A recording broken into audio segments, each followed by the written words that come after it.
आ गया है साल का पहला आईपीओ कोल इंडिया लिमिटेड की सब्सिडरी जो कि एनटीपीसी और सेल इंडिया जैसे बड़े बड़े कस्टमर्स को कोल प्रोवाइड करता है। नाम है भारत कोकिंग कोल लिमिटेड यानी बीसीसीएल।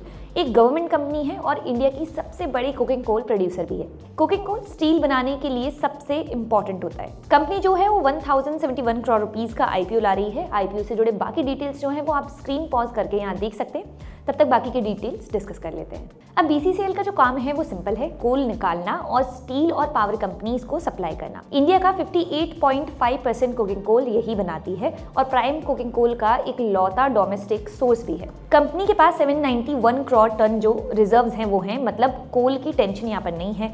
कोल प्रोडक्शन भी बड़ी है और FY22 से FY25 तक 32% यहाँ पर ग्रोथ हुई है। लॉन्ग टर्म डेट जो है वो जीरो है और नेट वर्थ इनका स्ट्रॉन्ग है। पर कुछ प्रॉब्लम्स भी हैं, जैसे कि प्रॉफिट्स जो हैं वो शार्पली गिरे हैं। FY26 के फर्स्ट हाफ में 83% प्रॉफिट ड्रॉप हुआ। FY25 में प्रॉफिट इसलिए गिरा क्योंकि ज़्यादा बारिश के कारण कोल प्रोडक्शन और सेल्स जो है वो कम हो गए, इसलिए ऑपरेशंस जो हैं वो डिस्टर्ब हुए। इसके अलावा इनके रिसीवेबल्स भी बढ़ गए हैं और कस्टमर्स पेमेंट में डिले कर रहे हैं। कंपनी का बिजनेस कुछ ही बड़े कस्टमर्स पर डिपेंड करता है, जैसे कि सेल और एनटीपीसी। FY25 में टॉप 10 कस्टमर्स से लगभग 89% रेवेन्यू इनका आया।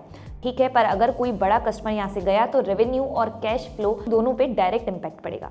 FY25 के हिसाब से स्टॉक चीप लग रहा है, लगभग 9 टाइम्स पीई, पर FY26 अर्निंग्स के बेसिस पर 43 टाइम्स पीई, जो कि काफ़ी महंगा है।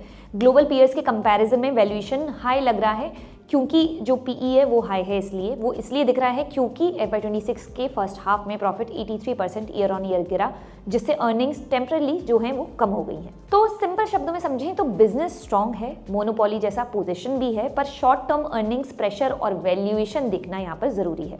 आईपीओ में अप्लाई करने से पहले यहाँ पर लॉन्ग टर्म पिक्चर आप जरूर समझ लें। बाकी अगर आपको ये इन्फॉर्मेशन अच्छा लगा है तो इस वीडियो को लाइक करना मत भूलना। Investment in the securities market is subject to market risks. Read all the related documents carefully before investing.